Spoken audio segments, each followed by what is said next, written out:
Capítulo 26. Buy Side versus Sell Side. Quanto mais tempo eu passava dentro do banco, mais eu tinha certeza de que aquilo que eu e que todo mundo à minha volta estava fazendo não valia pra porra nenhuma. Fala tu, qual o propósito de enganar cliente e empurrar uma empresa merda para ele investir só porque o banco vai ganhar comissão no deal? Qual o propósito de ficar enfeitando o relatório e apresentação no PowerPoint se menos de 5 pessoas vão ler aquele trabalho que você levou 3 dias fazendo? A verdade é que o mercado financeiro estava completamente overbrokered, especialmente quando o assunto era América Latina. Over o quê, Ryan? Vou explicar com uma parábola. Você decide pedir uma pizza para sua família numa noite chuvosa de sábado. Daí você vê que a pizza gigante está em promoção, pede ela e divide com sua mulher e seus 2 filhos. Vocês enchem o rabo de comida e ainda sobra metade da pizza para comer no café da manhã do dia seguinte. É bom quando sobra comida, né? Agora aperta o botão FF e avança o filme para 10 anos depois. Você está bem de grana, fez mais 2 filhos e ainda resolveu fazer um favor para aquela sua prima distante que mora no interior e abrigou mais 3 sobrinhos caipiras na tua casa.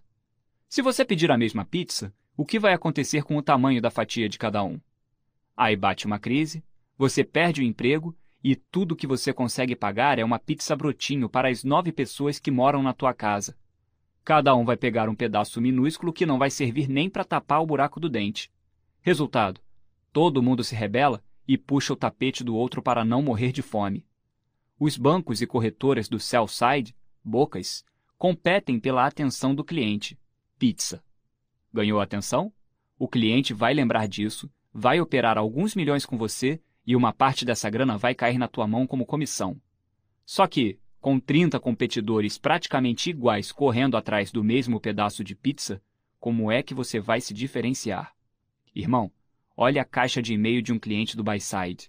Tem relatório pra caramba, a maioria com ideias repetitivas e inúteis. Coloco a mão no fogo para dizer que gestores que realmente importam não abrem nem 5% dos e-mails que eles recebem de analistas de research. O cliente fica com o pé atrás porque sabe que o sell-side está se ferrando para pagar o salário dos funcionários e solta vários relatórios sensacionalistas embasados em nada só para assustar o cliente, criar burburinho no mercado e gerar um troquinho de comissão. Se liga no meu dilema.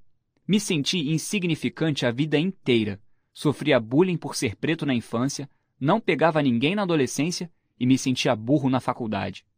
Aí comecei a ganhar muito dinheiro para me sentir mais insignificante ainda. Que merda! Queria mudar de vida.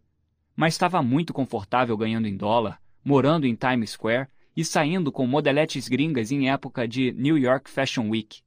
Irmão, depois dá uma olhada no livro So Good They Can't Ignore You, do Cal Newport. É o tipo de leitura que vai mudar a sua vida, ainda mais se você é um empregado que às vezes questiona sua falta de perspectiva no trabalho.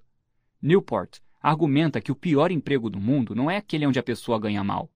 Quando o cara ganha mal e não gosta, ele vai mover os pauzinhos para procurar algo melhor. Quando ele ganha bem e não gosta do que faz, ele acaba sendo consumido pelo medo e pelo conformismo. Aí, irmão, é meio caminho andado para um monte de distúrbio mental. Sabia que não queria ficar de garçom de churrascaria para sempre. Garçom de churrascaria é que nem ginecologista. Trabalha onde os outros se divertem. Naquele meu mundo, quem se diverte é o fundo de investimento. É ele que controla a grana. O banco é só um intermediário entre o fundo e as empresas. Ele transfere riqueza de um lado para o outro, mas, se você parar para pensar, não agrega valor nenhum no processo. Por causa desse poder na mão dos fundos de investimento e daquele overbrokering que eu expliquei ali em cima, o buy-side era realmente a Champions League de Wall Street. Se eu trabalho num BlackRock, num Templeton ou num Fidelity da vida, não preciso nem me preocupar com o meu almoço e minha janta. Se eu quiser, tem filas e filas de analistas e sales de bancos de investimento querendo me impressionar e pagar meus almoços, minhas noitadas e até meu puteiro. É, irmão. Ou você não sabia desses detalhes? Quando os clientes gringos vinham visitar empresas no Brasil ou participar de conferências, tinha 2 lugares que faturavam muita grana na época do milagre econômico brasileiro: a Centauros no Rio e a Café Fotô em São Paulo. Tem até uma passagem do livro Tudo ou Nada sobre o Ike Batista que fala da tal Centaurus, onde as meninas cobravam mais de R$ 500 pelo programa de 40 minutos. Nunca fui, mas confesso que tive muita curiosidade para ir. Era muito júnior ainda para entrar nessas missões com clientes endinheirados. Isso era coisa para os tubarões maiores do Southside. Acho que é parte da fisiologia humana. Quando alguém te ajuda a se dar bem com o sexo oposto, esse alguém ganha tua confiança por muito tempo.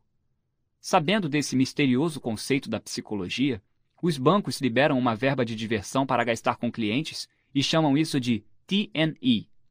T&E é a sigla para Travel and Expenses. Pega o relatório de Travel and Expenses e você vai ver uns nomes meio estranhos. O politicamente correto todo mundo sabe. Levar para o jogo do Yankees, levar para assistir o show do U2 no Madison Square Garden, levar para jantar no Cipriani. Isso aí é comum. Mas tem a parte do sexo. Noitadas, puteiros, acompanhantes de luxo. Puteiros são ilegais em Nova York. Na realidade, você pode ir num strip club, mas não há prostituição. As strippers são única e exclusivamente dançarinas. Pelo menos em teoria. Além disso, tem todo aquele submundo das modeletes. Nova York deve ser a cidade com mais modelos por metro quadrado no mundo. Só que a demanda de castings editoriais e comerciais é muito menor do que a oferta de modelos. Resultado? Vai muita menina para lá que aparece em 50, 100 castings e não consegue um único trabalho. Como é que ela vai bancar o custo de vida dela em Manhattan? Adivinhou. E quem tem bala na agulha para pagar pelo serviço dela? Irmão, é muito difícil generalizar assim. Mas aí, se você é a esposa de um cara que trabalha no mercado financeiro, atribua um 95% de chances que você já foi corna pelo menos uma vez na vida. Perdi o foco, mas tinha que soltar isso. Porque nego é hipócrita pra caralho. Trai e acha que a esposa nunca vai descobrir. Mas as esposas que descobrem também têm sua culpa. Elas preferem sofrer caladas, né?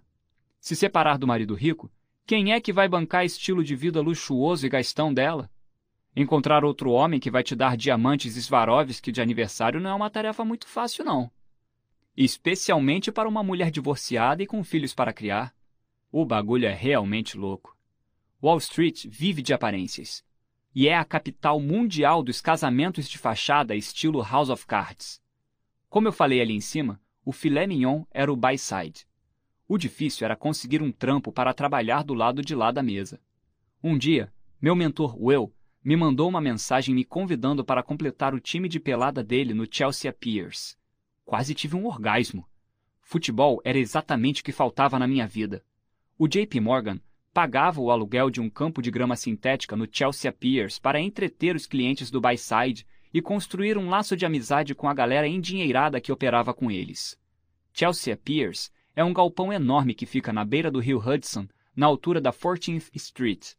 A galera cool do West Village, Chelsea e Soho usa aquele espaço para malhar, jogar golfe, basquete e levar seus filhos para se divertirem um pouco depois da escola. A mensalidade é bem cara, mas eles alugam as quadras por hora para quem não é membro. A pelada rolava toda quinta-feira às 17 horas e era basicamente buy-side contra sell-side. De um lado, o pessoal lá de dentro do JP Morgan e do outro, os analistas e gestores de alguns dos maiores fundos de investimento de Nova York. Só tubarãozão. Mas por que tão cedo? O mercado fecha às 16 horas e muitos dos tubarões moram longe e têm que pegar o trem na Grand Central Station em direção a Connecticut.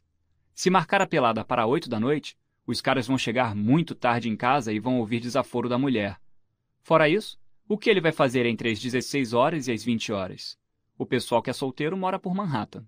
Mas quando eles começam a construir família e ganhar dinheiro, eles se mudam para lugares mais tranquilos nas aforas da cidade como Greenwich, Connecticut, Westchester County, Nova York, e Bergen County, Nova Jersey. A verdade é que Manhattan é um lugar meio escroto para criar os filhos. Não lembro de um colega de faculdade nascido e crescido em Manhattan que não tinha problemas com drogas. Em Connecticut, as crianças têm mais espaço, segurança e liberdade. Na verdade, a grande maioria desses tubarões que jogavam essa pelada eram estrangeiros que haviam construído carreira no mercado financeiro dos Estados Unidos, geralmente investindo em mercados emergentes. Conheço poucos americanos de 40 e poucos anos que sabem jogar futebol. É que o esporte só foi pegar direito nos Estados Unidos lá pelo final dos anos 1990. Concorda que 17 horas é meio cedo para um analista júnior sair do escritório? Isso me lembrou de uma frase do ilustre baixinho Romário. Mal chegou no ônibus e já quer sentar na janela. Tem uma regra não escrita nos bancos de investimento de Nova York que você só pode sair do escritório depois que seu patrão for embora. O Brad era gente boa e me liberava mais cedo toda quinta-feira. Ele sabia que aquele corpo a corpo ali era importante para a nossa franquia. Através do futebol, estava construindo um relacionamento com alguns de nossos principais clientes, gente que tocava fundos de mais de $1 bilhão sob gestão. E o melhor de tudo, o banco não gastava nem um tostão.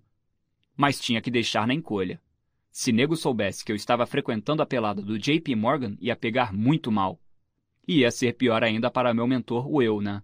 Dentro de campo, o pau comia. O campo lá do Chelsea Piers era de indoor soccer, uma modalidade de futebol que não existe aqui no Brasil. Tá ligado naqueles rinques de hóquei? Agora substitui o gelo por uma grama sintética e aumenta um pouco os gols. 3 na linha, 1 no gol, não tem lateral e a velocidade do jogo é brabíssima. E é o seguinte, todo mundo ali é competitivo.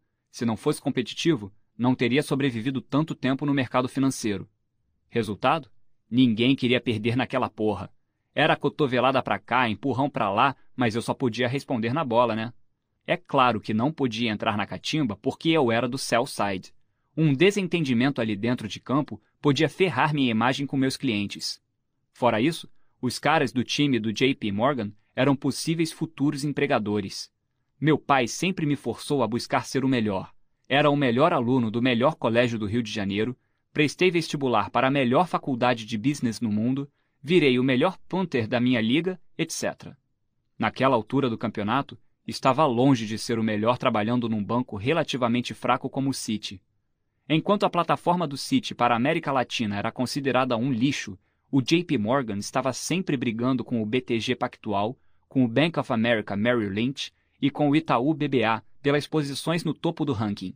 Se abrisse alguma brecha no JP Morgan ou se desse algum caô com o Brad lá no Citi, queria preparar o terreno para poder pedir ajuda para um cara daqueles. Só que meu espírito de jogador falou muito mais alto do que o medo de ficar desempregado e a possibilidade remota de precisar dos caras no futuro. A catimba rolava solta e eu não conseguia ficar quieto e aceitar. Havia competido no futebol de campo até a categoria sub-19. Ainda estava na minha forma física da época do futebol americano e era pelo menos 10 anos mais novo do que meus competidores. Corria 2 vezes mais e fazia 3 vezes mais gol que todo mundo. Antes de eu começar a participar da pelada semanalmente, o rei do campo era o chefão da mesa de renda variável do JP Morgan lá em Nova York. Ele tinha seus 45 anos e parecia o Bossa do Hermes e Renato. Apesar de estar acima do peso e de ter 0 pinta de jogador, ele sabia jogar bola. E se achava o foda por isso. Bom, ele se achava o foda porque tinha muito dinheiro, né? Vou chutar que ele botava uns $10 milhões no bolso todo ano entre salário, bônus e stock options. Seu background era em trading, então ele conhecia muito de programação neurolinguística e sabia manipular as pessoas. Só que ele se sentiu ameaçado quando eu cheguei e deve ter pensado assim: fudeu, um macho alfa para balançar o meu reinado. No começo, eu respeitava e não entrava em nenhuma dividida. Queria ser político e fazer networking. Mas o cara, quando tem competitividade no DNA, não consegue ficar passivo. Acabou virando uma briga pessoal, tipo o Ayrton Senna versus Alan Prost. Eu fazia questão de jogar no time do buy-side ao lado dos clientes só para poder ganhar do gordinho da JP Morgan. Não me lembro de ter perdido um jogo para ele. Virava leão e incorporava o Adriano Imperador dentro de campo. Era sola, era cotovelo e só porradão pro gol. Fico surpreso até hoje que não quebrei o nariz do gordinho lá no Chelsea Piers. Acabou que os e-mails semanais do eu foram desaparecendo. Pensei que ele tinha saído de férias e a pelada tinha sido suspensa até seu retorno. Mas não. A pelada continuava rolando na mesma hora e no Chelsea Piers.